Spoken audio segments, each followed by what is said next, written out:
Hi, my name is Jen Butikofer, and this video is the first in a series of quick tips for the beginning organist.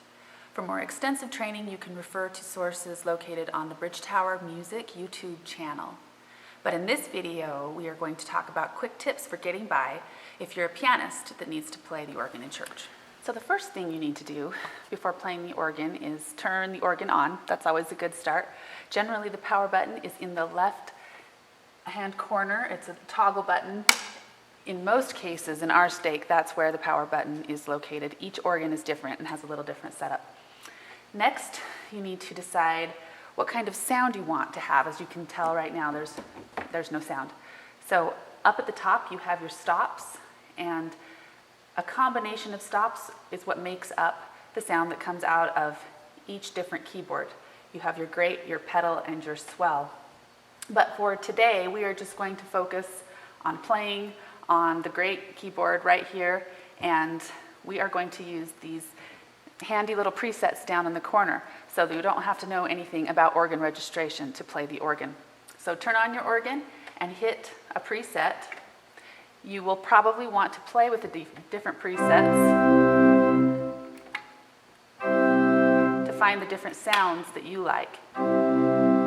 So if you're playing a song for right before the sacrament, generally you play a song that it has a more subdued sound.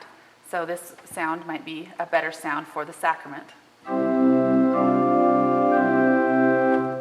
And something with a little more kick and power, perhaps this sound would be good if you were playing a closing song, maybe something like The Spirit of God.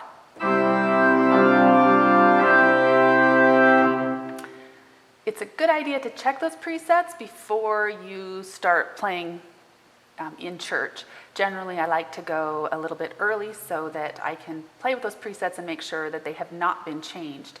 A lot of times they are locked, but occasionally a preset will be changed and you will have to think of something else. After selecting your preset, you will need to adjust your volume. Each organ is a little bit different. In the case of the stake organ, it has 2 pedals. Each pedal changes the volume for a different portion of the organ. In the case of the stake organ, this leftmost pedal changes the volume of the grate and the pedal, which is the keyboard we will be using, and the pedal down below. This right one changes the volume of the swell. Here you can see the lights that indicate how loud your volume is. So you can see as I turn the volume up, the lights go up. So if I am playing prelude, the volume is down to almost nothing, or the lights are down to almost nothing. Sometimes I'll go up to 1 or 2. 1 or 2 bars. If I am playing in sacrament meeting, I generally will go up until all but 2 or 3 of the bars are lit. And if I'm playing in stake conference, I crank it all the way up. The next thing you want to do is hit this bass coupler button over on the right side until it lights up. And this will create an effect as if you were playing the foot pedals, even though you really aren't. It amplifies the bass note and makes it sound like you're playing foot pedals. Now that we have established the sound we want, selected our preset, and hit our bass coupler button, we can begin to play. The last tip you need to know is that on an organ, there is no pedal to make the note sound sustained. So we need to connect the notes so that there is more of a legato sound. If we don't, this is what happens.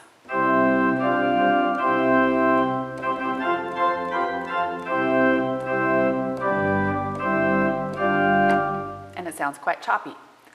Let me give you an example of what it would sound like to have the notes be more connected.